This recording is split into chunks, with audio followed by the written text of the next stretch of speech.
ఓం వసుదేవసుతం దేవం కంసచాణూరమర్దనం దేవకీ పరమానందం కృష్ణం వందే జగద్గురుం.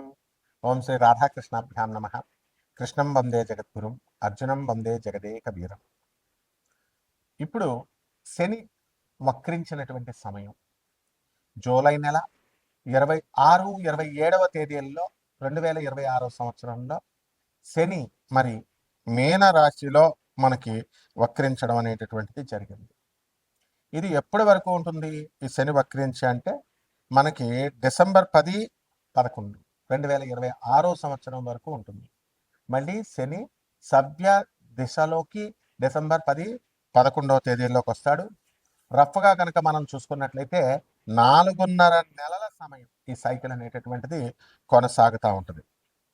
దీన్ని ఎక్కడికి మళ్ళీ సవ్య దశలోకి వస్తుందంటే మళ్ళీ డీప్ వాటర్స్ అయినటువంటి మీనరాశిలోకే మనకి ఈ వక్రించడం జరుగుతుంది. స్పెసిఫిక్గా మనకి ట్రాన్సిట్ ఎక్కడికంటే త్రూ రేవతి నక్షత్రం, ఉత్తరాభాద్ర నక్షత్రం నుంచి మనకి ట్రాన్సిట్ అనేటటువంటిది జరుగుతుంది. మరి దీని వలన మనకి కొన్ని రాశుల వారికి మేలు జరుగుతూ ఉంటుంది, కొన్ని రాశుల వారికి మధ్యస్థంగా ఉంటుంది, అలాగే కొన్ని రాశుల వారికి మరి యాడ్వర్స్ రిజల్ట్స్, బ్యాడ్ రిజల్ట్స్ ఇస్తూ ఉంటుంది. కాబట్టి దీనికి మనం ఏం చేయాలండి అని అంటే మనకి ఆగస్ట్ నెలలో మనం 12వ తేదీన మనకి ఒకటి జరుగుతుందండి. ఆగస్టు 12న మనకి టోటల్ సోలార్ ఎక్లిప్స్ అంటే సంపూర్ణ సూర్యగ్రహణం ఏర్పడబోతోంది. అసలు మనం ఆగస్టు 12న 2026 సంవత్సరంలో ఒక వెరీ రేర్గా జరిగేటటువంటి 6 గ్రహాల అలైన్మెంట్ అనేటటువంటిది, 6 ప్లానెట్ అలైన్మెంట్ అనేటటువంటిది జరుగుతుంది. ఏమిటి ఆ గ్రహాలు అంటే బుధుడు, కుజుడు, గురుడు, శని. ఈ గ్రహాలు 4 అయితే యురానస్ అండ్ నెప్ట్యూన్ అంటే రాహుకేతువులు దగ్గర దగ్గరగా ఉంటాయి. వీటి పోలికలు ఇవన్నీ కూడా they will stretch across the predawn sky. మొత్తం అంతా కూడా ఒకే ఆర్చ్ లాగా వస్తుందన్నమాట.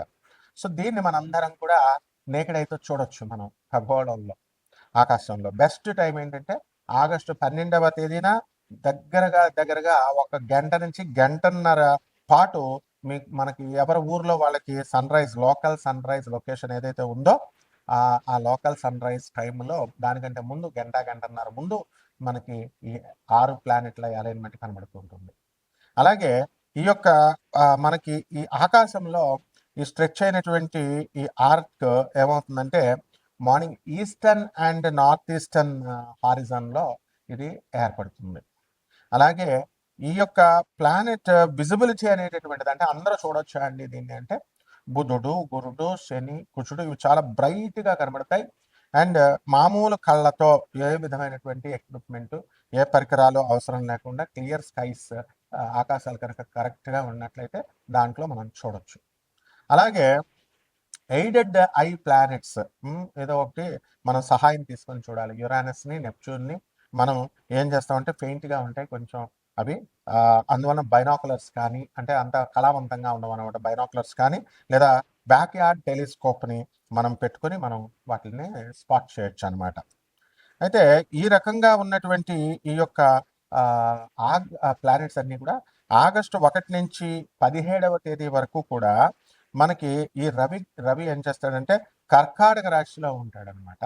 అలాగే ఆగస్టు 17 నుంచి సింహ రాశిలోకి ఈ యొక్క రవి గ్రహం వెళ్ళడం అనేటటువంటిది, ట్రాన్సిట్ చేయడం అనేటటువంటిది జరుగుతుంది.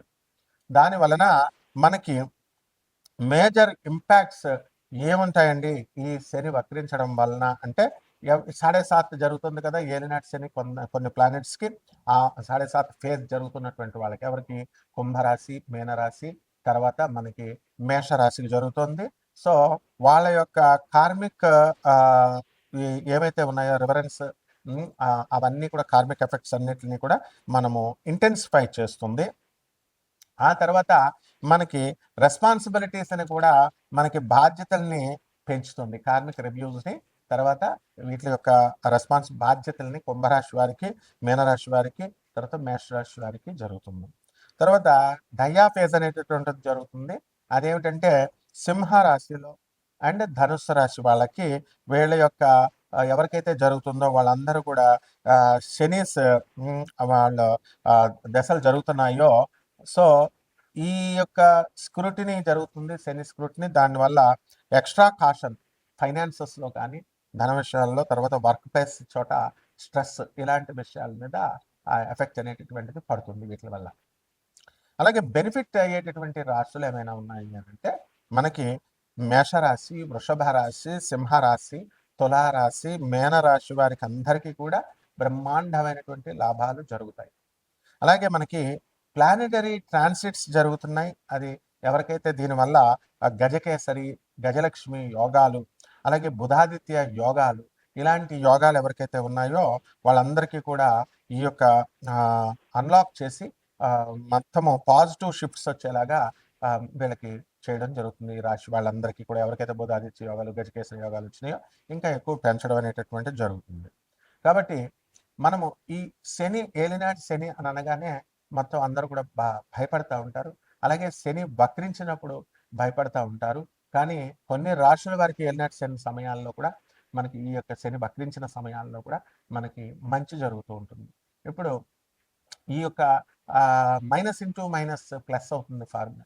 అందువలన ఎవరికైతే ఈ యొక్క శని మనకి బాగుండలేదో అటువంటి వాళ్ళకి శని వక్రించినప్పుడు, క్రూర గ్రహాలకి ఆ వక్రించినప్పుడు శుభ ఫలితాలు ఇస్తాయి. మైనస్ ఇంటూ మైనస్, అసలే శని ఏలినాటి శని జరుగుతుంది అనుకోండి, ఆ ఏలినాటి శని సమయంలో మళ్ళీ ఈ యొక్క వక్రించడం, మైనస్ ఇంటూ మైనస్ ఏమవుతుంది, ప్లస్ అవుతుంది. అందువలనే మనకి కొన్ని రాశుల వారికి కొన్ని సందర్భాలలో మనకి ఏలినాటి శని కాదు, అర్ధాష్టమ శని.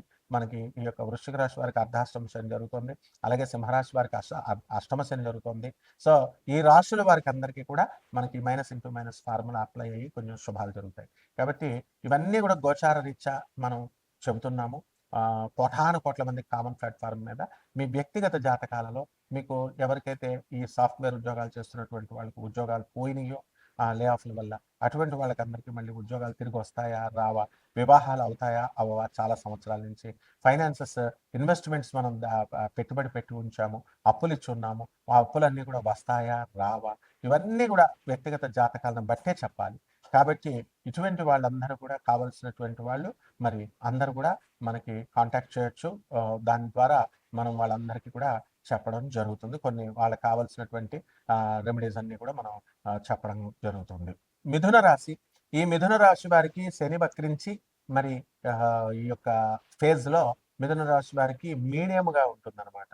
అలాగే ఈ మిథున రాశి వారికి అందరికీ కూడా మనము ఆర్థికంగా గత నెల కంటే కూడా ఈ నెలలో కొంచెం తగ్గడానికి ఇన్కమ్స్ అనేటటువంటివి అవకాశాలు ఉన్నాయి. అలాగే మోకాళ్ళ నొప్పులు, తల నొప్పులు, మెడ నొప్పులు, ఇలాంటి ప్రాబ్లమ్స్ రావడానికి అవకాశాలు ఉన్నాయి. అలాగే అగ్రెసివ్గా మీరు బిహేవ్ చేయడము, దూకుడు స్వభావంతో కొంచెం వెళ్ళడము అనేటటువంటిది జరుగుతుంది. అలాగే కాలికేస్తే మెడకేసేటటువంటి మిథున రాశి వాళ్ళు దూకుడు స్వభావంతో వెళ్ళడం వల్ల వీళ్ళకి నిజంగా ప్రశంసలు, దండాలు పెట్టాలి మనం. ఎందుకంటే కొంచెం తేలుస్తారనమాట వర్క్ విషయాన్ని. అదేవిధంగా ఈ యొక్క ఎక్స్పోర్ట్స్, ఇంపోర్ట్స్ బిజినెస్లు అనేటటువంటివి బ్రహ్మాండంగా వీళ్ళు చేయడం అనేటటువంటివి జరుగుతాయి. విదేశాలకి వెళ్ళాలి అని అప్లికేషన్స్ పెట్టుకున్నటువంటి వాళ్ళు వీసాలు, పాస్పోర్ట్లు ఇవన్నీ కూడా సక్సెస్ అయ్యి వీళ్ళు కూడా విదేశాలలో వెళ్ళడం జరుగుతుంది. అక్కడ విదేశాలలో ఆల్రెడీ వర్క్ చేస్తున్నటువంటి వాళ్ళందరికీ కూడా ప్రమోషన్స్ రావడానికి అవకాశాలు ఉన్నాయి. అదేవిధంగా ఎక్కడ అసలు ప్రమోషన్ సంగతి దేవుడు ఎరిగండి గురుగారు, ముందు ఉద్యోగాలు పోయినటువంటి వాళ్ళ పరిస్థితి ఏమిటి అనేటటువంటి వాళ్ళు ఉన్నారు లే ఆఫ్ల్లో. అటువంటి వాళ్ళకి ఉద్యోగాలు రావడం, పార్ట్ టైం ఉద్యోగాలు రావడం ఇలాంటివి జరుగుతాయి. ఇక రైతుల విషయం దగ్గరికి వచ్చేసరికి మనకి రాహువు కుంభరాశిలో ఉన్నాడు. అందువలన చక్కగా రైతులు బ్రహ్మాండమైనటువంటి సంపాదిస్తారు. కమర్షియల్ క్రాప్స్ అన్ని కూడా వీళ్ళు తీసుకోవడము, బ్రహ్మాండంగా చేయడం అనేటటువంటిది జరుగుతుంది. అలాగే ఈ యొక్క శుక్రుడు మనకి కన్యా రాశిలో చక్కగా వచ్చాడు. అత్తగారులందరూ ఆడపడుచులతో సఖ్యత అనేటటువంటిది ఏర్పడుతుంది. స్త్రీలతో నుంచి సహకారం అనేటటువంటిది ఏర్పడుతుంది. అలాగే కట్నాల సమయంలో మీకు ఇస్తాననేటటువంటి కట్నాలు కానీ, అత్తగారులు మీకు పెడతాననేటటువంటి కానుకలు కానీ ఇవన్నీ రావడం జరుగుతాయి.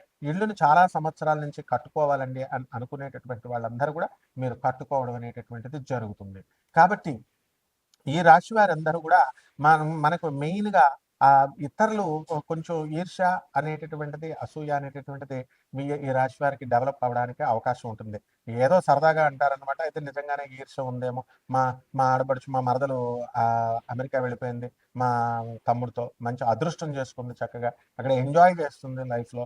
మేము ఇక్కడ ఎంత చేసినా మాకు మొగుళ్ళు మంచి మొగుళ్ళు దొరకలేదు. మమ్మల్ని అర్థం చేసుకునే మొగుళ్ళు దొరకలేదు. అక్కడ సిట్ అంటే సిట్టు, స్టాండ్ అంటే స్టాండ్ అని భర్త దొరికాడు మా తమ్ముడు అని ఈ టైప్‌లో మన వాళ్ళంతా కూడా బాధపడతా ఉంటారు. అయితే వీళ్ళకి తెలుసుకోవాల్సింది ఏంటంటే వీళ్ళ భర్తలందరూ కూడా వీళ్ళకి గోల్డ్ నెక్లెస్‌లు, ఈ యొక్క డైమండ్ నెక్లెస్‌లు వీళ్ళకి ఈ యొక్క శని వక్రించినటువంటి ఫేజ్‌లో వీళ్ళకి కొనిపెట్టడం అనేటటువంటివి జరుగుతాయి. కాబట్టి పరిహారాల దగ్గరికి వచ్చేసరికి మనము ఈ యొక్క బుధ గ్రహానికి బుధ జపం చేసుకోవాలి, బుధ స్తోత్రాలు చదువుకోవాలా. బుధుడికి కిలోంపావు పెసల్ని ఆకుపచ్చ రంగు వస్త్రాన్నిచ్చి పేద బ్రాహ్మణులకి బుధవారం నాడు ఉదయం కరెక్ట్‌గా తెల్లవారుజామున 5 గంటలకి దానం చేసుకోవాలా. అలాగే జమ్మి చెట్టుని ఇంట్లో పెంచుకుంటూ కుండీలో వేసుకుంటూ చక్కగా తులసి చెట్టుకు పూజ చేసినట్టుగా పూజ చేసుకోవాలా. బ్రహ్మాండంగా ఉంటుంది. శుభమస్తు.